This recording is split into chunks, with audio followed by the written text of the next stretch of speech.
네, 안녕하세요 여러분, 반갑습니다. 다들 풍성한 한가위 보내시길 바라겠습니다. 자, 연휴인데도 불구하고 저는 삼성전자에 대해서 여러분들께 그래도 우리가 목요일장 너무나 중요할 것 같아서 계속 이렇게 영상을 찍고 여러분들께 좀 안내를 해드리고 있는데요. 일단 삼성전자 금요일날 주가 흐름을 보면은 마이너스 2.87% 64,400원 종가 마감을 하였어요. 그리고 최근에 좀 수급을 보면 계속 외인들의 이 매도세가 계속 쭉 나오고 있는 모습을 보여주고 있거든요. 그런데 한 이거를 연속으로 그래도 이 기관 투자자들의 매수세도 들어오고 있는 모습을 보여주면서 좀 어느 정도 이 글로벌 시장에 대한 기대감이 좀 살아나는 게 아닌가 좀 그렇게 보고 있습니다. 자, 그리고 현재 이 삼성전자에 대한 주가의 흐름을 보면은 2000 이때부터죠. 이때부터, 그리고 이때부터 나왔던 이 상승 추세가 지금 거의 또 바닥 구간에서 형성이 되어 가고 있거든요. 그리고 여기에 대해서 지금까지 2020년도에도 마찬가지였고 이렇게 지지를 해 나가고 있고 현재도 지지를 하느냐 마느냐 현재 그런 갈림길에 서 있는데 저는 그렇게 봅니다. 만약에 여기가 이렇게 깨져서 살짝 이탈을 하더라도 저는 정말 깨지면 안 되는 구간들이 여기라고 생각을 해요. 그리고 여기는 절대로 깨지지 않을 거라고 봅니다. 여기도 좀 너무하고 이 정도 윗구간. 자, 그래서 야, 그러면 너는 이렇게 말하면 주가가 여기까지 더 내려갈 수도 있다라는 걸 의미를 하는 거냐, 이렇게 말씀을 하실 텐데 저는 개인적으로 볼 때 지금 이 추세를 깨지 않고 단기적인 상승은 나올 수 있다고 보고 있거든요. 제가 여기에 대해서는 조금 이따가 더 상세하고 디테일하게 말씀을 드릴 테니까 영상 끝까지 집중해서 시청하시길 바라겠고, 자, 그렇다 하더라도 여러분들 우리가 모든 걸 100% 확증을 하고 가면 안 되겠죠. 확증 편향이 가장 무서운 겁니다. 그래서 저는 여기에서 지금 대략 이 정도 구간이 어떤 구간이냐면, 자, 볼게요. 자, 연봉으로 보시면요. 현재 이런 10주년, 10년 지금 선까지죠. 10년 선. 10년에 대한 이평선이 지금까지 2000년대 초반부터 해서 한 번도 깨지 않은 선이라고 말씀드리고 싶어요. 그리고 만약에 이 선이 깨진다? 이 선이 대략 보면 한 6만원대 밑에 구간, 한 5만원대 윗구간이라고 볼 수가 있겠는데, 여기까지 깨진다라고 하면 저는 우리나라의 이건 경제 위기가 뭐 거의 IMF급으로 정말 크게 오는 것이다. 그래서 여기는 절대 깨지 않을 것이다 라고 저는 생각을 하고 있습니다. 그렇기 때문에 지금 이 구간은 우리가 충분히 매력적으로 매수를 해도 괜찮은 자리다 라고 저는 보고 있고요. 그리고 결국에 삼성전자에 대한 주가의 움직임은 여러분들이 아시는 것처럼 우리가 뭡니까? 삼성전자 뭐 HBM이 잘못돼서 주가가 떨어져요? D램이 잘못돼서 주가가 떨어집니까? 아니면 최근에 뭐 이제 파업했다고 해서 주가 떨어지는 것도 아니고 여러 가지 뭐 3분기 실적에 대해서 또 부정적인 이야기들이 나왔는데, 그런 컨센시스가 대략 좀 더 예상치가 하회했다고 해서 주가 이렇게 떨어집니까? 이거는 그냥 100% 글로벌 증시나 이런 미국 증시의 흐름들에 따라서 이 삼성전자에 대한 외인들의 수급이 빠져나가는 것, 그 이상 그 이하도 없습니다. 아시겠죠? 그러면 결국 우리가 삼성전자에 대한 주가의 흐름을 이제 파악을 하는 건, 우리가 이제 월, 화, 수, 그쵸, 미장은 열립니다. 그리고 우리나라 시장은 목요일날 개장이 되어 가는데, 정말 오묘하게도 우리나라 시장이 목요일날 다시 주식시장이 열리는데 수요일에서 목요일로 넘어가는 새벽에 FOMC 회의 금리 인하 발표가 있어요. 자, 그렇다라는 건 이게 금리 인하가 얼마나 시장에 또 큰 충격이 올지를 알아야 됩니다.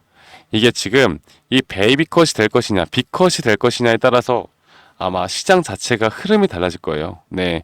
그리고 금리 인하에 대해서 좀 더 말씀을 드리고 싶은 게, 이게 단기적으로 이 삼성전자 같은 경우는 낙폭이 너무나 심하게 나왔기 때문에 저는 분명 기술적 반등 구간은 올 수 있다고 봅니다. 그리고 그것 또한 금리 인하와 저는 상관관계가 상당히 크다라고 보는데, 여기에 대해서 좀 설명을 드리면서 앞으로 우리가 삼성전자를 어떻게 끌고 나가야 될지에 대해서 좀 더 말씀을 드릴게요. 자, 보시면 지난주의 흐름만 보더라도, 자, 볼게요. 3일 연속으로 뉴욕 증시가 상승을 했었고 올해 최고의 일주일을 보냈습니다. 그러면 앞으로 월, 화, 수 우리의 흐름들을 좀 알고 가야 하는데, 자, 볼게요. 과연 금리 인하가 B컷이냐 베이비컷이냐, 그리고 여기에 따른 또 미국 금리 인하에 대한 한국 경제 영향이 상당히 중요할 것으로 보이고 있는데 여기에 대한 내용을 좀 더 간단하게만 여러분들께 말씀드리겠습니다. 우리가 추석 연휴가 낀 이번 주에 굵직한 이벤트가 없는 가운데 미국의 기준금리 인하가 한국 경제에 어떤 영향을 미칠지 주목이 된다. 그래서 지금까지 작년 9월부터 올해 7월까지 5.25에서 5.5% 수준으로 8회 연속 동결을 해 나갔는데 이제는 금리 인하가 할 것이라는 건 거의 기정사실화가 된 부분이죠. 자, 그러면 예상대로 미국이 기준금리를 인하를 하게 된다라고 하면 현재 역대급으로 벌어진 이 한국과 미국의 금리 격차가 다소 줄어들 전망이고 현재 1,300원대 머무는 환율이 안정이 되고 이 외국인 자금 유입에 도움이 될 수 있다라는 걸 우리가 아셔야 됩니다. 자, 그런데 또 가장 중요하게 또 봐야 되는 게 바로 이런 거예요. 연준이 만약에 B컷 0.5포인트에 대한 인하를 결정을 하게 되면요. 미국 경제 상황이 그만큼 좋지 않다라는 뜻인데 이런 게 우리나라 경제 금융에 또 부정적인 영향을 미칠 가능성이 있습니다. 그렇기 때문에 연말 기준금리가 지금보다 이 125bp 1.25포인트나 혹은 100bp 1포인트를 내릴 것으로 보는 전망이 대다수인 만큼 앞으로 이러한 낮은 금리 인하폭을 시사할 경우에 시장 불안이 커질 수도 있다는 점을 우리가 알아야 돼요. 자, 그러면 우리가 역사적으로 기준금리가 낮아질 때 어떻게 지금까지 주가 흐름이 발생을 했나 봐야겠죠. 자, 2000년도와 2006년도가 지금과 현저히 상당히 비슷한 흐름을 보여주고 있습니다. 6.5포인트에서 약 4년 동안 1.25포인트까지 인하를 했던 기록이 있고요. 그리고 2006년도에는 2008년도까지 약 2년 동안 5포인트 이상을 5포인트 정도로 인하를 했던 기록이 있는데 이때 다우존스가 어떻게 되는지 좀 보도록 하겠습니다. 이런 식으로 급락이 나옵니다. 지수가 급락이 나와요. 자, 그러면 왜 급락이 나올까요? 결국 우리 사람들도 몸이 아프거나 건강이 안 좋으면 어떻게 합니까? 약을 처방받죠. 경제도 마찬가지로 어딘가 좀 안 좋은 모습을 보여줄 때 금리 인하라는 약을 처방받습니다. 그런데 약을 처방받자마자 우리가 바로 좋아지는 게 아니잖아요.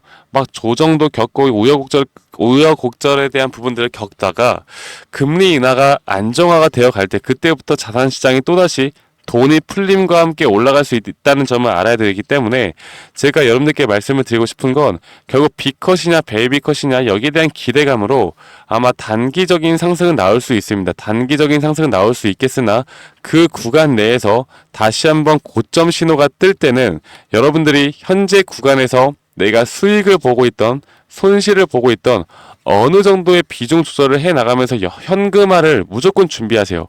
예수금을 무조건 준비하셔야 됩니다. 왜?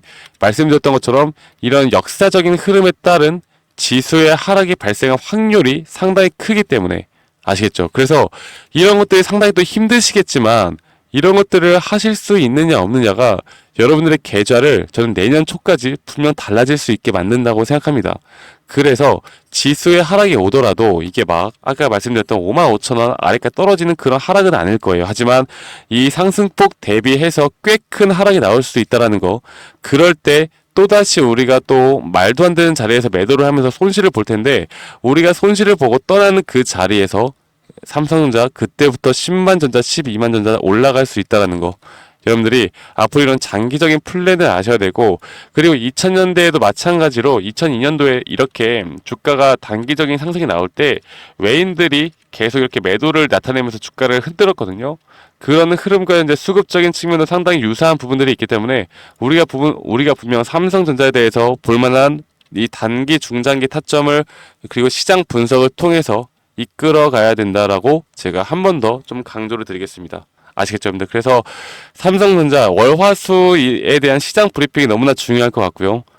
목요일부터 나오는 그리고 9월 중순 10월 초까지 나올 수 있는 이런 단기 고점에 대한 부분들을 우리가 정확하게 파악하는 게 너무나 중요할 것 같습니다. 그래서 제가 앞으로 우리 구독자분들과 함께 이 삼성전자를 이끌어 나갈 것이고 여러분들과 함께 이런 부분들을 좀 이야기를 해드릴 거니까 저와 박프로와 함께 하고 싶으신 분들은요 010-2011-9671로 저에게 삼성이라고 문자 한 통 남기시면 되시겠고요. 말씀드렸던 것처럼 이 고점 신호에 대한 매수 매도 타점 제가 장중 실시간으로 여러분들께 공유를 해드릴 거고 그리고 시장에 대한 브리핑 제가 이 커뮤니티 방에서도 여러분들과 함께 공유해 드릴 거고, 이 커뮤니티 방에 오시고 싶으신 분들은 이 커뮤니티 링크 제가 제공해 드리도록 하겠습니다. 제가 커뮤니티 링크를 제공해 드려도 이런 것들 잘 못하시는 우리 어르신 분들도 분명히 있다고 생각이 들어요. 그런 분들은 제가 문자로도 여러분들께 이런 정보들을 다 공유를 해 드릴 거니까 너무 걱정하지 마시고요. 여러분들은 이 영상을 보시면서 저에게 구독과 좋아요 한 번씩만 눌러주시면 됩니다. 아시겠죠? 구독과 좋아요 한 번씩만 눌러주시면 저는 더 이상 바랄 게 없기 때문에 구독, 좋아요 한 번씩만 눌러주시면 앞으로 저에게 삼성전자라고 문자 주신 분들에게는 제 구독자 분들과는 제가 여러분들이 돈을 벌 수 있는 정말 제대로 된 타점을 잡는 그날까지 제가 함께 해 나가도록 하겠습니다. 아시겠죠? 여러분들 너무 걱정하지 마시고요. 결국에 저는 그렇게 생각을 합니다. 우리가 수익을 볼 수 있는 구조는 타점을 잘 잡는 게 가장 중요하고, 이 타점을 잘 잡는 건 이건 재능의 영역이 아니에요. 분명 우리가 반복적인 연습을 통해서 반복적인 공부를 통해서 얻어갈 수 있는 거라고 저는 생각을 합니다. 자, 아무리 좋은 기업을 투자하고 내가 끌고 가고 있다 하더라도 예를 들어서 삼성전자도 마찬가지죠. 우리나라를 대표하는 기업이고 이 기업보다 더 큰 종목은 없잖아요, 우리나라에서. 자, 그런데 내가 이렇게 좋은 기업을 투자를 했는데 4년 전에 9만 원에 물려가지고 지금 3, 4년 동안 아무런 수익도 못 보고 시간도 날리고 돈도 날리고 심리적으로 정신도 날리고 멘탈도 날리고, 이게 뭐 하는 겁니까? 우리는 앞으로 그렇게 하시면 안 돼요.